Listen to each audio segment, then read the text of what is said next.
Halo Sobat Kompas.com, selamat datang di Generasi Cuan Live. Kali ini kita akan membahas hal yang ditunggu-tunggu nih sama Sahabat Kompas.com semuanya yang untuk masuk ke rekening kalau lagi puasa kayak gini, itu apalagi kalau bukan THR. Kalau Sahabat Kompas.com udah dapat belum nih THR-nya? Kalau aku sih udah ya, tapi langsung kepake nih buat servis motor.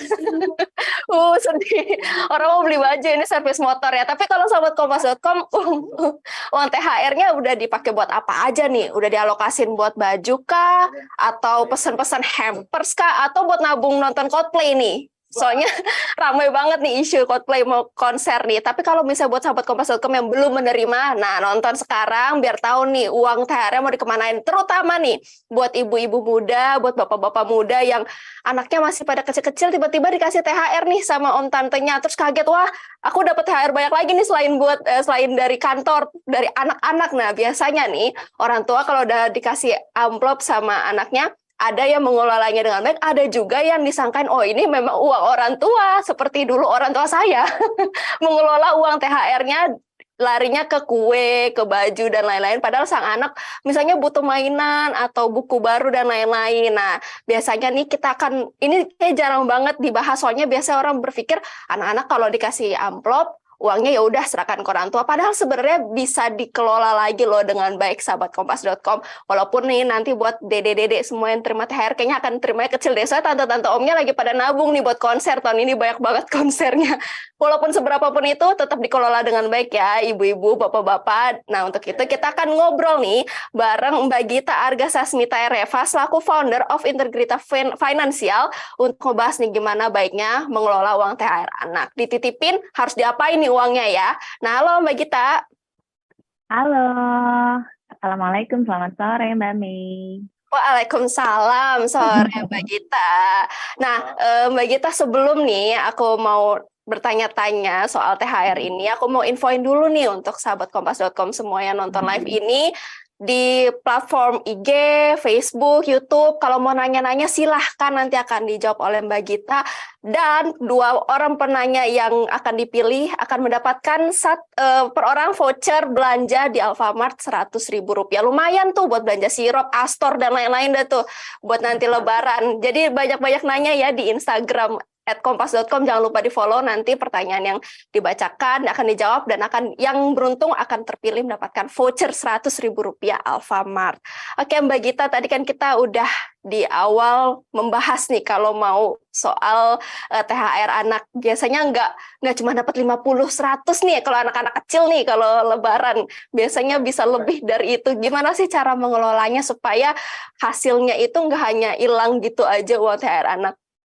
Oke, jadi sebenarnya gini, nggak apa-apa loh ibu-ibu, bapak-bapak, ayah, bunda gitu ya, menerima THR anak dan dititipin itu nggak apa-apa banget, nggak dosa gitu ya. Tapi Ya. yang perlu dicamkan adalah ini adalah uangnya anak. Gitu. Jadi untuk mengelola THR-nya, mengelola uangnya, yang paling baik seperti apa? Yang paling baik didiskusikan sama si pemilik uangnya. Si pemilik uangnya ini si anaknya. Nanti dari situ kan sebenarnya ini adalah momen-momen yang seru banget ya, yang tepat banget sebenarnya untuk anak sambil kita belajar untuk mengelola keuangan. Karena mereka dapat nih dari tante, dari kakek, nenek, sanak saudara, segala macam, uangnya banyak. Terus kebetulan udah ada nih sumbernya yang bisa dikelola. Nah, ini kita manfaatin momennya untuk bisa diskusi sama mereka. Mereka maunya apa sih? Maunya dikelola seperti apa sih? Nah, sebagai kita kan udah punya pengetahuan dasarnya nih mengelola keuangan sehari-hari gimana. Kita ajak anaknya, kita ajarin anaknya pakai pengetahuan dasar yang kita punya. Sebenarnya garis besarnya itu, Mbak. Tapi Mbak, kalau misalnya nih anaknya kalau ditanya, ini uangnya mau diapain deh? Terus kayak mau beli Lego yang banyak, gimana tuh? Oke, jadi itulah fungsinya THR-nya dititipin ke orang tua. Karena anak kan sebenarnya belum tahu ya exactly nomor value uangnya, nilai uangnya tuh seperti apa. Buat mereka uangnya banyak, bisa dibeliin apa aja gitu kan. Nah, jadi tugas kita tadi diskusi sama anaknya, mulai nih kalau misalnya anak usia sekolah biasanya kan kita tuh diajak ngobrol ya. Kita bisa ajakin mereka, kamu tuh list keinginannya tuh apa aja sih gitu. kita bisa nyuruh dia untuk bisa membuat prioritas. Kamu yang paling dipengenin apa? Nomor 1, 2, 3 apa? Nah, terus kita kasih tahu, oke, dari ini adalah hadiah gitu. Kita bisa jelasin di situ bahwa beda loh sama yang mama papa dapetin setiap bulan gaji. Kalau ini adalah hadiah, kalau gaji bedanya kita harus kerja dulu. Nah, ini karena ini sama-sama uang ya, ini harus dikelola dengan baik. Terus udah gitu kita bisa kasih pengantar ke mereka. Ini misalnya 40%, 50%, misalnya setengahnya bisa kamu manfaatin untuk kamu tadi keinginannya apa aja. Terus sisanya setengahnya lagi. Boleh nggak ya mama mama tabungin atau investasikan untuk sekolah kamu, untuk nanti kamu beli keperluan sekolah gitu ya. Terus sisanya boleh nggak ya kita sedekahin, kita berbagi juga sama orang lain. Nah, jadi pelajarannya ada banyak tuh. Belajar untuk bagaimana mereka mengelola keinginannya supaya mereka prioritas mana keinginan yang bisa di cover sama uang yang mereka punya atau kemampuan saat ini yang mereka punya. Terus kita ngajarin juga berbagi, kita juga ngajarin mereka untuk bisa nyiapin masa depan juga. Oke Mbak, kalau untuk konteks misalnya anak SD nih sudah mengerti uang yang dia terima berapa, terus dia bilang kayak Papa, aku mau megang 100% misalnya, apakah orang tua disarankan untuk memberikan 100%, terus mengajarkan misalnya 50% untuk apa dan lain sebagainya, atau ada tips lainnya nih Mbak untuk yang anaknya sudah mengerti kalau uang yang dipegang itu berapa nominalnya? Justru kalau anaknya udah ngerti, lebih enak kita ngajarinnya, bisa ngobrolnya tuh akan lebih enak gitu. Kayak tadi kita ajakin mereka diskusi kenapa sih kita nggak boleh 100% ini kita belanjain untuk keinginan kita harus kasih pengertian itu. Terus tapi mereka juga punya hak untuk membelanjakannya, cuma tidak semua. Makanya tadi yang aku bilang tipsnya adalah yuk kita ajakin mereka ngobrol, diskusiin mereka tuh sebenarnya keinginan yang selama ini, keinginan yang kepengen banget itu apa, itu mereka jadiin prioritas, mau mereka beli mainan, beli sepatu, atau barang-barang yang mereka inginkan gitu ya, apa aja. Misalnya nggak cukup nih Mbak uangnya, misalnya mereka dapat THR-nya misalnya 500.000, terus setengah kita kasih mereka untuk bisa mereka belanjain, berarti kan 250.000, sementara mainannya itu harganya 300.000 gitu. Nah, kita kasih pengertian ke mereka, oke, kamu udah punya 250.000, berarti kurang 50.000 lagi. Kita bisa tabung lagi ya bulan depan sampai ini ada modalnya. Nah, setengahnya ya harus ditabungin. Kita juga kasih tahu, kita harus terbuka sama mereka. Ini ditabunginnya di mana sih? Kalau sekarang kan banyak ya tabungan anak-anak gitu, dan ajak aja mereka untuk bisa buka tabungan di bank gitu ya, kasih tahu mereka bukunya seperti apa, uangnya ada di sini, kasih mereka laporan. Jadi mereka juga melek finansial itu dari dini banget gitu.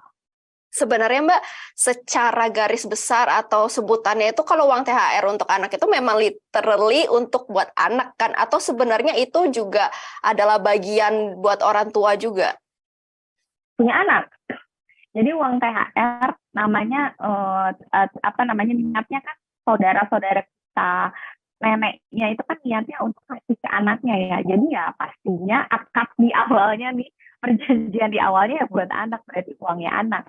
Kalau kita tugasnya adalah mengarahkan supaya anaknya itu bisa memanfaatkan apa yang mereka dapetin aja. Nah, tuh sahabat kompas.com, buat kamu-kamu yang sudah punya anak kecil, tuh inget ya THR anak ya, bukan THR. Kadang kalau misalnya nerima, ya misalnya walaupun aku misalnya belum nikah juga, kalau ade dikasih THR, kayak mikirnya ade kan mau ngerti gitu. Suka kita kan ya. Sebenarnya niat kita orang tua kan pasti nggak ada yang pengen ngambil ya, atau orang dewasa lainnya.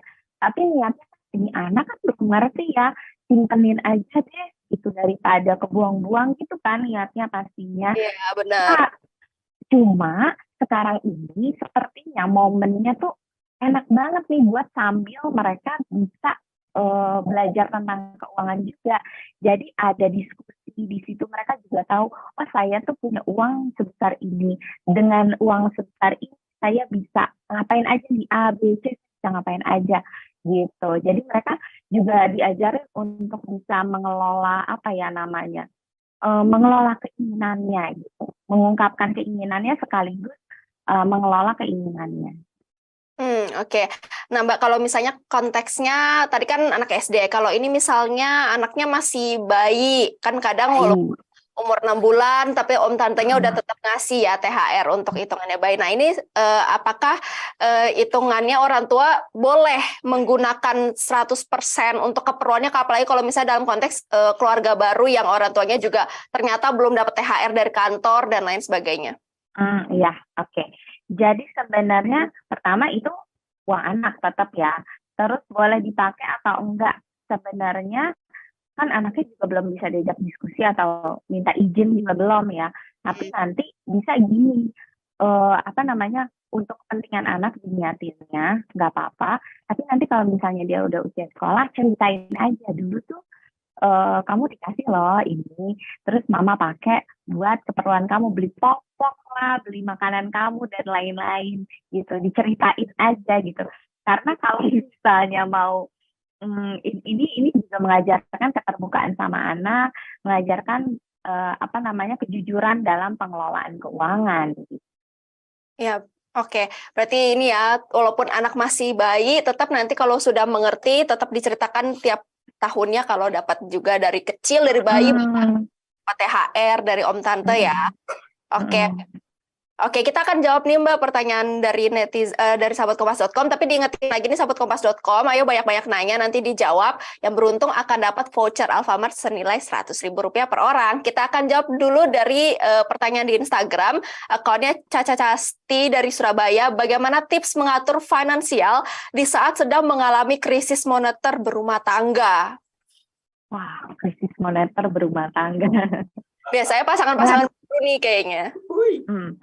Ada itu namanya ya dalam budgeting ya dalam teknik budgeting tuh namanya barebone gitu.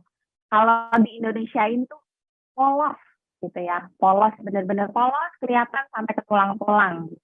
Jadi kalau misalnya kita dalam kondisi yang sangat sulit pada waktu itu misalnya aja apa namanya lagi banyak utang atau lagi apa pekerjaan lagi gonjang-ganjing lah lagi nggak misalnya di layoff dan segala macamnya.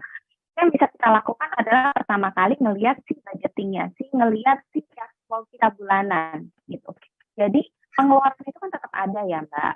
Pengeluaran terus kita hanya harus apa namanya hanya harus memenuhi kebutuhan primernya aja. Jadi untuk kebutuhan yang lain-lain di luar primer itu termasuk nabung itu nggak usah dulu gitu. Jadi cuma kita lihat lagi analisa lagi pengeluaran kita tuh apa aja yang primer dan itu yang harus kita penuhi. Tapi penyakitnya aja adalah permasalahannya itu adalah orang tuh kalau ditanya nih, kamu gajinya berapa sih? Oh, bisa langsung jawab tuh, oh gaji saya 5 juta, oh gaji saya 10 juta. Tapi kalau misalnya ditanya, pengeluaran kamu sebulan tuh berapa sih? Atau kalau kamu belanja bulanan tuh berapa sih? Buat makan berapa sih? Itu mikir, berapa ya? Nggak tentu nih, aduh berapa ya? Kesulitan. Nah itu yang harus kita latih.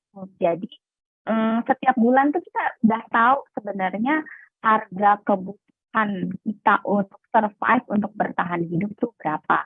Jadi nanti misalnya nih saat ini lagi kondisinya lagi sulit gitu ya. Kita jadi sudah bisa memutuskan bahwa oh oke, tabungan yang ada sekarang hanya boleh untuk sesuatu yang bikin kita survive primer, makan, transportasi, komunikasi, bayar-bayar kewajiban dan sekolah dan lain-lain gitu.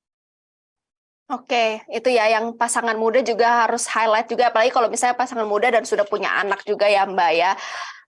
Nah kalau misalnya nih, kayaknya ini pertanyaannya masuk juga kayak yang menerima THR nggak hanya anak-anak kecil nih ya Mbak, yang udah dewasa seperti saya juga pada nanya nih untuk uang-uang THR-nya. Ini juga ada dari Instagram nanya, bagaimana cara merestrukturisasi, wow bahasanya kondisi keuangan kita secara efektif dan komprehensif untuk dapat mencapai pengelolaan dana yang optimal dalam pembagiannya baik untuk dana darurat atau mungkin bisa lebih disimpelin kalau gimana nih kondisi keuangannya supaya efektif kali ya, apalagi dapat THR juga, terus buat dana daruratnya segala macem. Oke, ini bahasanya susah banget nih, wah tinggi banget. Tadi moneter, Keren-keren. sekarang komprehensif dan lain-lain. Oke, jadi gini, sederhananya adalah kita tuh harus tahu income kita tuh dari mana aja.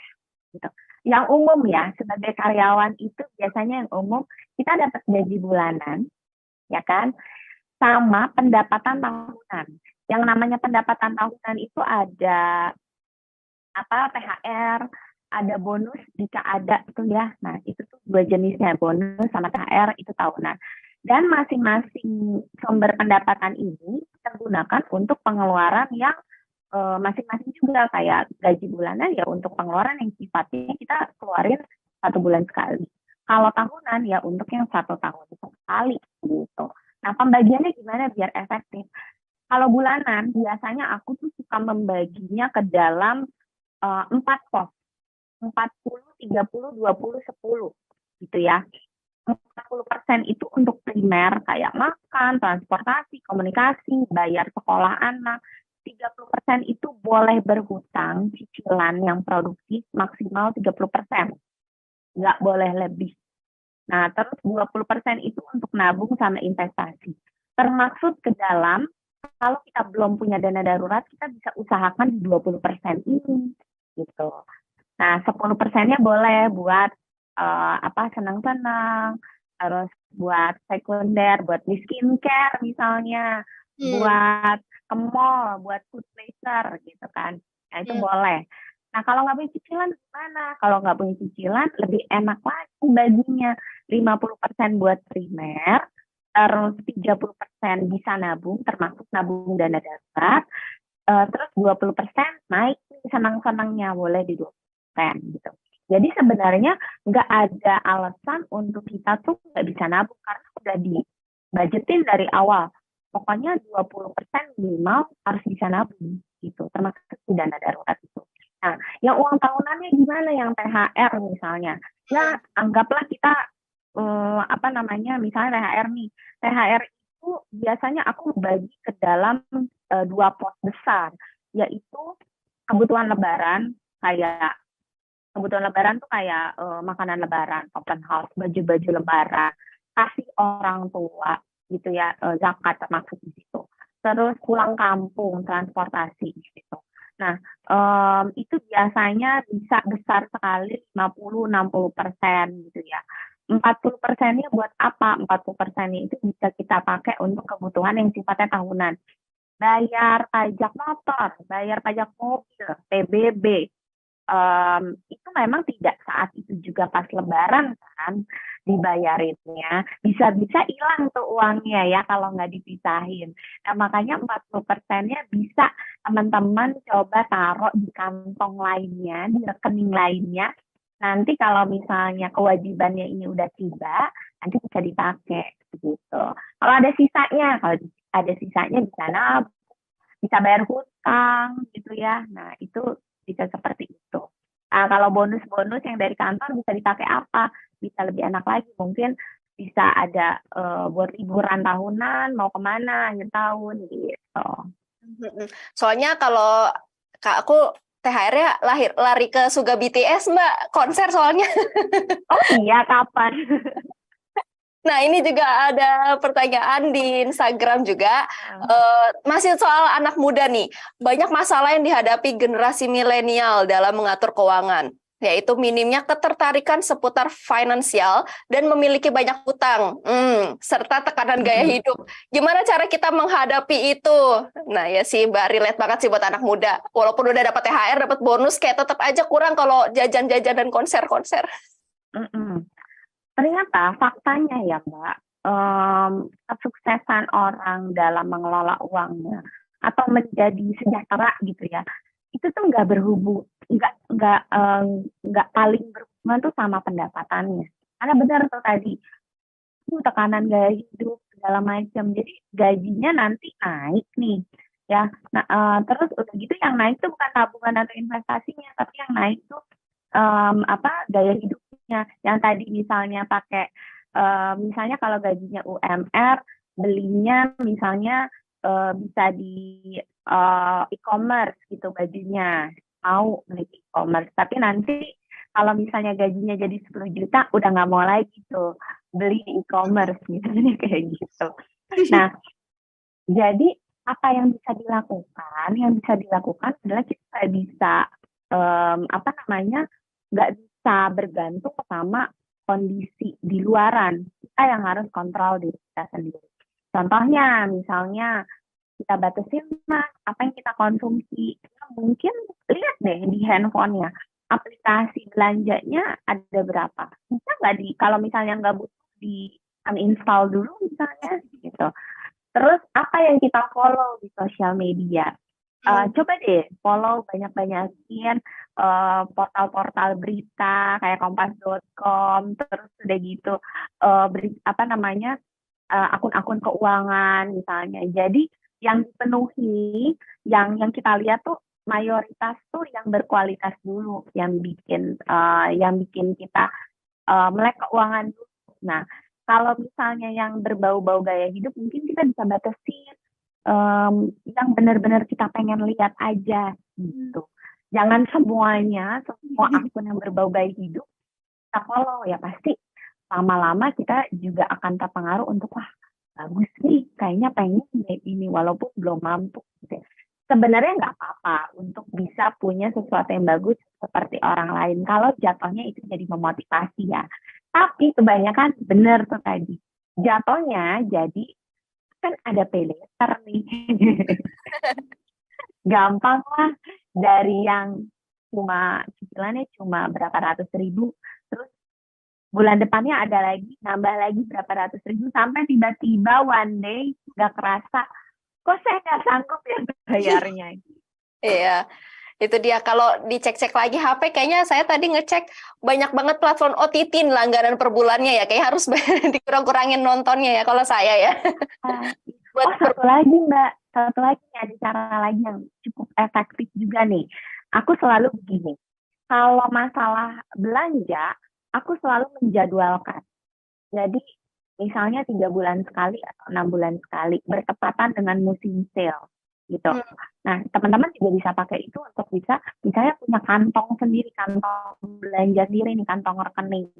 Kita bisa setiap bulan, kan tadi tuh ada tuh yang aku bilang bisa ada budget untuk playing-nya tuh 10-20%. Nah, bisa aja sisihin ke situ dari 10-20% itu kita mau belanja apa sih misalnya 3 bulan sekali atau 6 bulan sekali, itu bikin kita kayak lebih lebih pikir buat uang udah banyak segini, saya pengen beliin sesuatu yang pengen banget saya beli gitu. Jadi nggak cuma yang receh-receh dan habis gitu aja dan nggak memuaskan buat kita.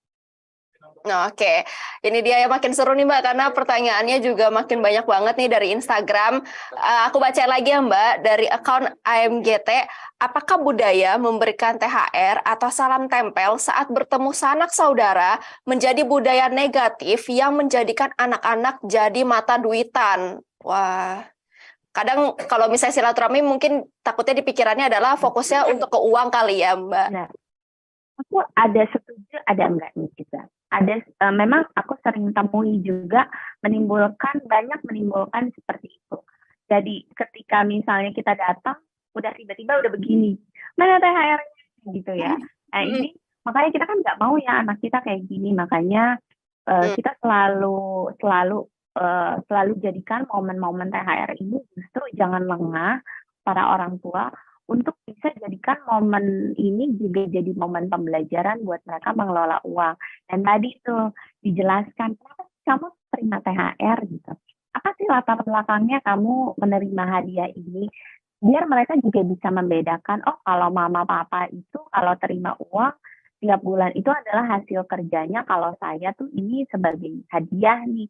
Bagaimana saya memperlakukan hadiah ini, bilang terima kasih dan sebagainya gitu. Jadi filosofinya juga harus dijelasin ke anak. Karena kita kan nggak mau memang budaya ini jadi negatif.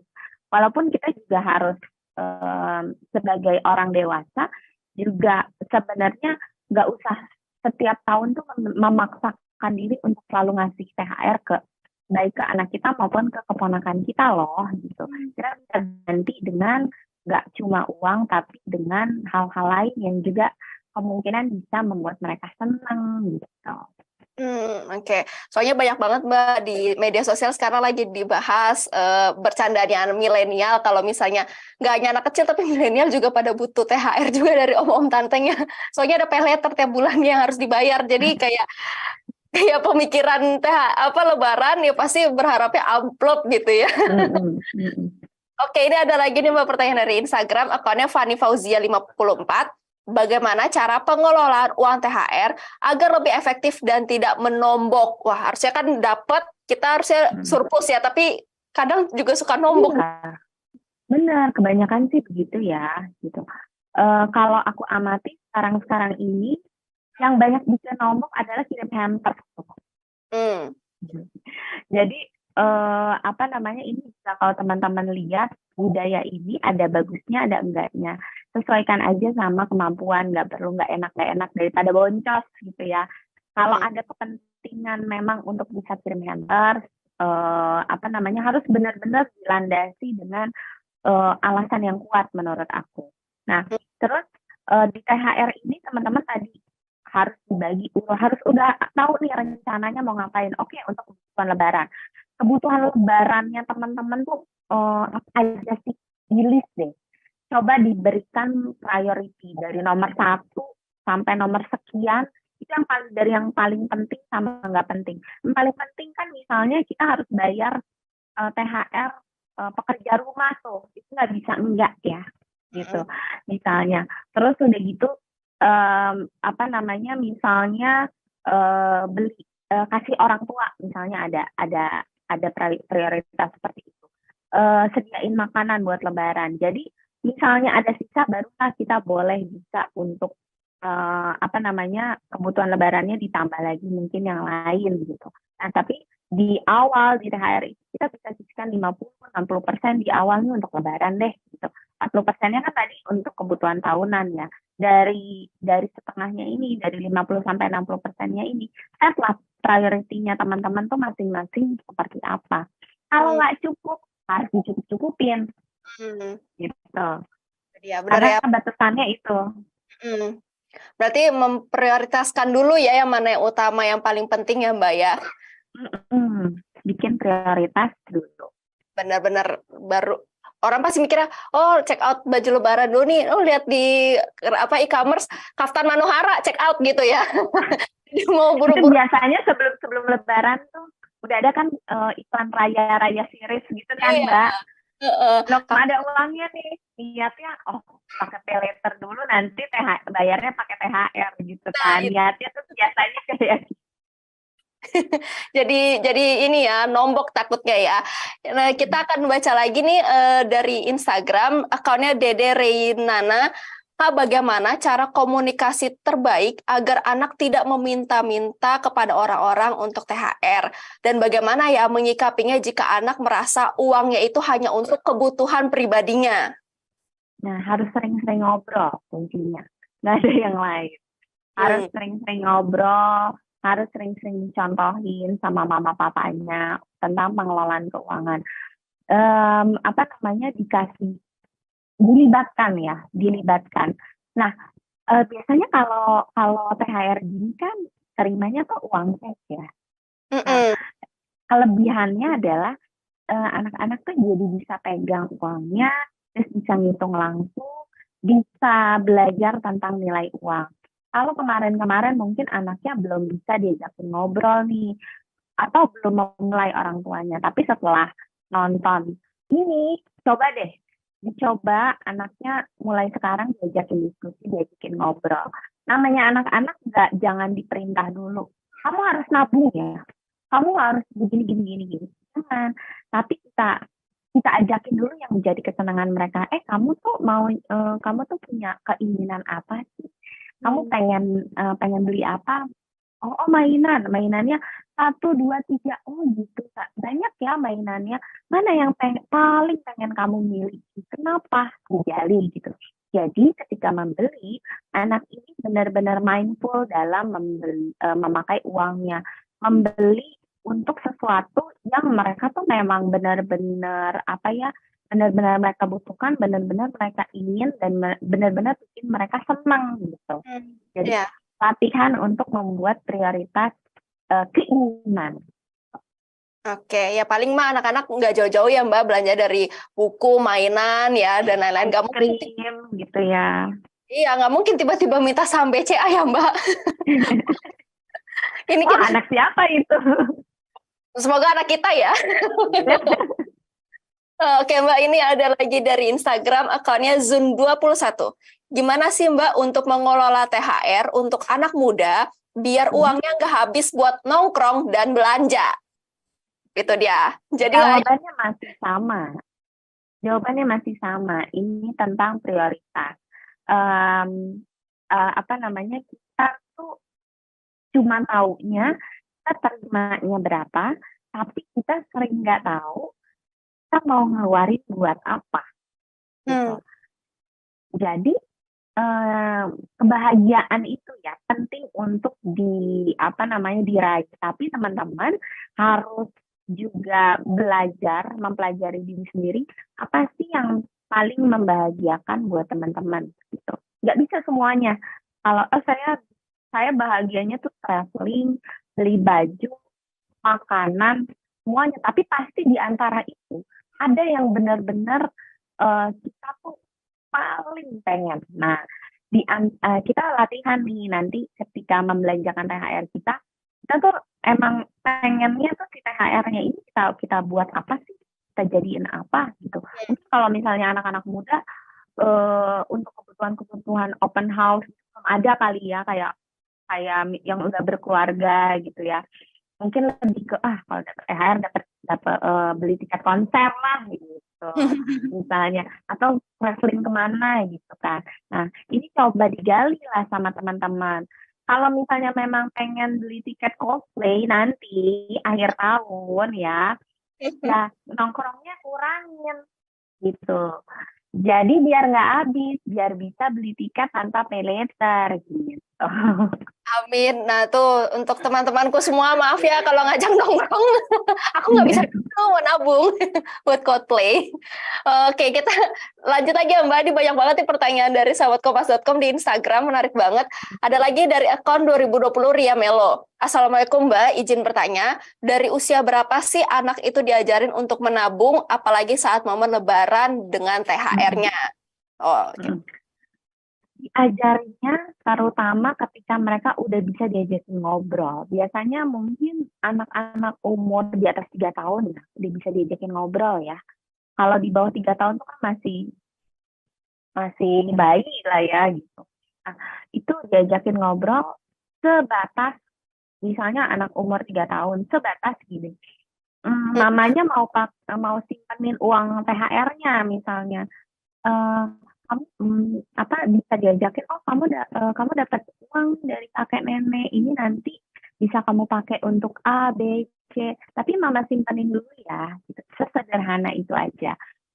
Terus ngomongin soal uang misalnya, kita beli diajakin ke supermarket misalnya ya, diajakin ke supermarket mereka mau beli coklat dan segala macamnya. Kita liatin aja, kita kasih tahu aja ini harganya ini kamu bolehnya beli ini soalnya kita uangnya cuma bisa beli ini jangan cuma bisa ya kita beli kita punya uang segini sehingga kita bisa beli A B C misalnya gitu pelan-pelan aja dikasih tahu gitu.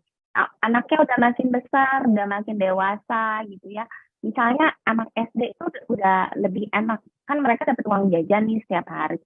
Kita bisa latih mereka untuk kamu nanti di kantin sekolah kamu mau beli apa aja gitu. Nggak usah dilarang, tapi dikasih tahu maunya beli ini. Oh cukup tuh uangnya misalnya gitu. Nanti beranjak latihan lagi makin misalnya SMP dikasih uangnya nggak harian lagi tapi mingguan. Nanti kalau udah SMA dikasih uangnya bulanan, diskusinya udah makin rumit lagi tuh. Nah, ketika ketika mereka udah misalnya usia sekolah tuh udah bisa dibukain misalnya tabungan anak-anak. Mereka ajakin aja ke bank, kasih tahu bahwa oh ini kalau kita mau menyimpan uang, mau nabung untuk masa depan, kita datangnya ke tempat ini. Nah, kamu kita kita kita mulai nabung ya untuk masa depan kamu, untuk kasih gambaran mereka bisa apa di masa depan itu. Karena anak-anak kan harus konkret ya gambarannya. Terus kasih tahu bukunya seperti ini. Jadi biar mereka makin semangat. Biasanya kalau buku tabungan anak-anak itu kan seru ya, gambarnya lucu-lucu.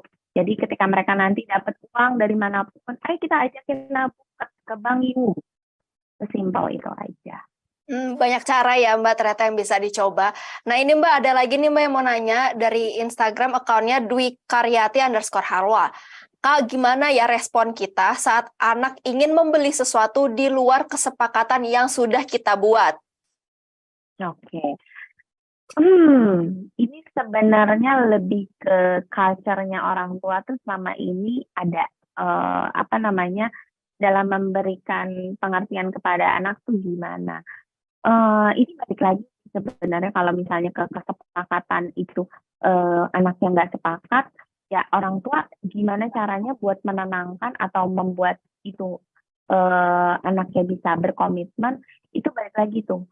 Teman-teman bisa nyontok mungkin banyak ya di akun-akun parenting. Aku juga kurang tahu spesifik itu kalau misalnya mengajarkan anak untuk bisa nggak tantrum ketika misalnya tidak dipenuhi kebutuhannya. Exactly itu aku nggak tahu caranya itu seperti apa. Tapi teman-teman bisa berlatih sama anaknya bahwa apapun yang terjadi usahakan untuk bisa komit terhadap apa yang udah belanjanya. Misalnya kamu belanjanya ke supermarket 10.000, ya harus 10.000 gitu. Masalah apa yang dibelanjain sama anaknya itu kasih aja, itu hak prerogatifnya anak. Biasanya mungkin mereka ngelihatnya kok sih cuma bisa satu sih belinya gitu ya, dengan uang yang dikasih mama 10.000 atau 50.000 gitu. Kita bisa tawarkan ke mereka, oh kalau kamu mau lebih dari satu, atau mungkin mereka senangnya kelihatan banyak. Oh kalau enggak kita tawarin aja, kita diskusi sama mereka. Kalau dibandingin kamu beli coklat yang ini cuma bisa dapat satu, gimana kalau belinya coklat yang ini bisa dapat 2 atau 3 gitu. Apakah mereka lebih happy dengan itu? Dicoba caranya. Oke, itu ya. Sebenarnya banyak ya Mbak cara untuk mengkomunikasikannya. Ini gimana caranya? Harus sabar ya. Nah, itu dia. Kadang ngomongnya sama anak, kadang sama yang kayak udah seumuran aku aja. Oh, kalau ngomong soal keuangan masih suka punya persepsi sendiri, apalagi sama anak-anak ya. Iya, benar. Nah, ini Mbak ada lagi pertanyaannya dari akun Triazuros_. Apakah sebagai orang tua kita harus melibatkan anak dalam segala pengelolaan keuangan keluarga? Kalau pengelolaan keuangan keluarga segalanya nggak perlu gitu. Yang perlu adalah yang menjadi hak anak aja. Kayak tadi uang THR kan uangnya anak, so kita berarti kan harus melibatkan anak itu karena dia pemiliknya. Tapi kalau keuangan keluarga yang lain, masalah cash flow, budget, masalah investasi dan lain-lain yang nggak perlu tahu. Oke, berarti emang yang fokusnya untuk anak termasuk salah satunya yang THR ini yang kita bahas ya Mbak. Oke, ini ada lagi pertanyaan di Instagram account @abdul_budi. Izin bertanya, kira-kira perlu gak sih kita buat rekening tabungan bersama keluarga? Dan kira-kira ada tips gak ya biar bisa share cara mengatur gaji dan THR anak yang dititip agar tetap bisa jalani hobi? Hobi anak atau hobi orang tua ini? Hobi siapa nih? Mungkin hobi keduanya, Mbak. Kalau THR anak ya pasti orang tuanya nggak punya hak untuk membelanjakan ke hobinya ya. By the way, orang tuanya boleh membelanjakan itu, tapi untuk yang keperluan anaknya, misalnya untuk bayar sekolah anaknya ya boleh-boleh aja, asalkan ya anaknya diajak diskusi gitu aja. Tapi kalau untuk hobi orang tuanya nggak boleh ya, please. Terus untuk punya rekening bersama itu perlu atau enggak. Mm-mm. Ada yang perlu, ada yang enggak. Jadi enggak takut harus buka rekening bersama gitu. Jadi kondisi masing-masing rumah tangga soalnya kan berbeda-beda ya. Kalau misalnya dirasa bahwa dengan punya rekening bersama, suami istri ini bisa lebih transparan, bisa lebih komunikasi tentang uangnya tuh lebih lancar gitu ya. Karena kan rekening bersama ini sifatnya gini loh, bisa diakses bareng-bareng, tapi tapi transaksinya itu biasanya cuma salah satu aja yang bisa melakukan transaksi. Jadi ada rem atau or kalau rekening bersama itu. Nah, jadi kepentingannya apa dulu nih? Kalau misalnya untuk kepentingan ya biar bisa sama-sama mengakses gitu ya, biar lebih terbuka keuangannya. Oke, silahkan gitu. Tapi kalau misalnya emang pada dasarnya suami istri ini memang udah akan sulit kalau bareng-bareng karena misalnya ada misalnya suaminya pengusaha gitu ya, yang yang rekeningnya tuh harus beda sendiri gitu, atau masing-masing udah pengelolaannya emang udah bagus, komunikasinya udah bagus, memilih untuk udahlah satu-satu aja, kayaknya ribet deh kalau misalnya harus rekening bersama, nggak apa-apa juga gitu. Jadi tergantung banget sama kondisi komunikasi masing-masing rumah tangga. Oke. Kalau untuk tadi pertanyaannya akun Abdul tadi kan THR anak yang dititip agar tetap bisa jalan hobi. Kalau THR anak udah pasti buat anak, tapi ada juga di-share cara mengatur gaji agar tetap bisa jalani hobi. Mungkin yang ngatur gaji kali ya supaya baik gitu. Kalau misalnya masih bisa menjalani hobi tadi tuh, kalau kita terima gaji bulanan itu kan langsung dibudgeting tuh pakai angka 40 30 20 10 atau 50 30 20 gitu ya. Jadi untuk bagian hobi itu ada 10 sampai 20% di situ. Nggak hobi semua mungkin ya, bisa dibagi-bagi ke belanja pribadi, maksudnya kayak belanja yang bikin senang gitu ya, skincare misalnya. Nah, ada part buat hobi adalah di 10 sampai 20% itu. Waduh, hobi saya mahal kayaknya. Masih cukup kalau cuma 10 sampai 20%. Bisa dimanfaatin, coba lihat deh uang tahunannya. Kayak bonusnya deh. Bonusnya ada nggak? Nah, dari bonus itu coba deh sisipin lagi untuk hobinya itu mau berapa persen sih dari uang bonusnya itu bisa jadi tambahan gitu. Itu Mbak. Oke, itu dia untuk akun Abdul_Budi itu kali ya untuk yang mengelola gaji dan juga hobi, THR anak dan juga rekening bersamanya. Nah, ini juga ini pertanyaannya menarik banget ini kayaknya untuk aku dan kita semua deh. Dari akun Agus Supriyono. Kalau tidak dapat THR, apakah kita juga bisa bahagia?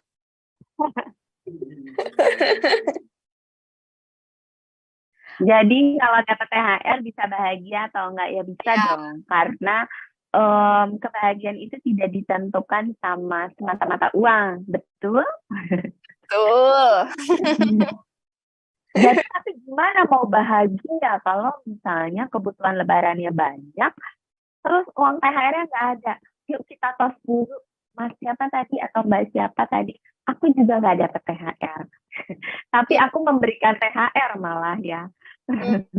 Nah, jadi sebagai misalnya yang nggak kebanyakan yang nggak dapat THR kan orang yang freelance, orang yang punya usaha sendiri gitu ya, atau nggak semua kantor juga mungkin bagi THR gitu ya. Nah, jadi di sini bisa ditabung di bulanannya untuk kebutuhan, kan udah tahu nih bahwa tiap tahun akan ada lebaran, nah bisa ditabung dari situ. Oke, itu ya jawabannya Mbak ya untuk pertanyaan yang sangat filosofis dan menutup pertanyaan sahabat kompas.com pada sore ini nih. Jadi renungan juga nih untuk kita semua, kalau nggak dapat THR ya harusnya tetap bahagia ya, karena kan intinya adalah perayaan lebarannya ya. Betul. Oke, sahabat kompas.com yang sudah nanya-nanya tadi, nanti akan kita pilih nih 2 pemenang untuk yang akan memenangkan voucher Alfamart senilai Rp100.000. Nah Mbak, ini ada pertanyaan terakhir juga nih untuk kita pada sore hari ini. Gimana sih Mbak untuk persentase penggunaan THR untuk bayar zakat dan memenuhi kebutuhan pokok lebaran lainnya? Apalagi kalau misalnya mungkin dapat THR anak, apakah bisa juga dialokasikan untuk zakat dan memenuhi kebutuhan pokok lebaran lainnya? Dan juga kalau tadi kan sempat di-mention nggak ngasih uang juga nggak apa-apa kok. Apakah ada hadiah menarik lainnya nih yang bisa dikasih selain uang nih untuk THR anak-anak? Pos lebaran yang tadi yang pertama, kalau misalnya untuk pos lebaran saran aku sisihin 50-60% untuk kebutuhan lebaran ya. Jadi teman-teman udah bisa bagi-bagi di situ ya, termasuk zakat di situ. Zakat fitrah kan juga nggak seberapa juga, dan biasanya kita bayarnya juga pakai beras gitu kan. Nah terus udah gitu untuk pengganti uang THR biasanya itu aku juga begitu tuh, ganti-gantian, nggak selalu uang. Kayak misalnya kita bikin yang kayak hadiah-hadiah buat kayak ulang tahun gitu, isinya snack atau isinya alat-alat tulis gitu, buku gitu. Kayak dibuat cantik lah.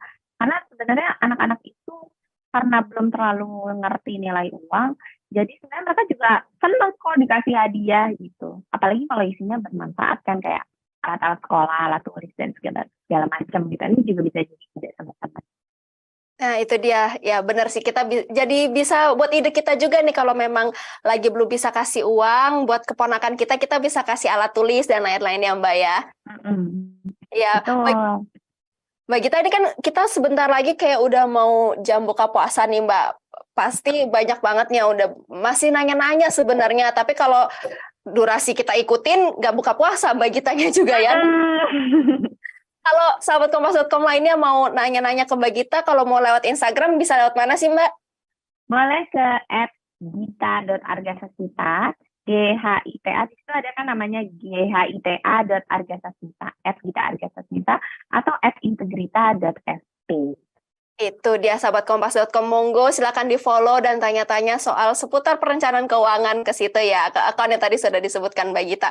Makasih banyak Mbak Gita Argasasmita. Terima kasih banyak. Selaku founder of Integrita Financial udah berbagi nih info-info soal mengelola THR harusnya bijak ya seperti apa. Makasih Mbak, sehat, sukses selalu dan selamat berbuka. Terima kasih teman-teman semuanya. Oke, ini dia sahabat kompas.com pemenang yang tadi udah nanya-nanya, terus kita udah pilih akunnya dari Instagram. Akun yang pertama yang menang adalah Fani Fauzia 54. Selamat, kamu mendapatkan voucher Alfamart senilai Rp100.000. Akun kedua dari @dede_reinana. Selamat, kamu juga mendapatkan voucher Rp100.000 Alfamart. Selamat berbelanja ya. Jangan lupa nanti kamu kalau udah dapet ini jangan di-unfollow kompas.com-nya ya. Tetap follow kompas.com-nya. Oke, dipakai, semoga bermanfaat untuk nanti lebaran vouchernya. Terima kasih juga sudah berpartisipasi dan nanya-nanya. Untuk sahabat kompas.com lainnya yang belum dapat hadiah, nantikan terus live kompas.com yang lainnya juga, kita akan tetap terus bagi-bagi buat nanti yang nanya-nanya ya, siapa tahu bisa jadi THR juga buat sahabat kompas.com lainnya. Terus saksikan konten-konten kompas.com lainnya di YouTube channel kompas.com dan di seluruh platform kompas.com lainnya. Aku Melis Moren pamit, selamat berbuka puasa juga, makasih udah nonton dari awal sampai habis. Salam generasi cuan, pastikan kamu jadi generasi yang pandai melihat peluang. Dadah, sampai jumpa.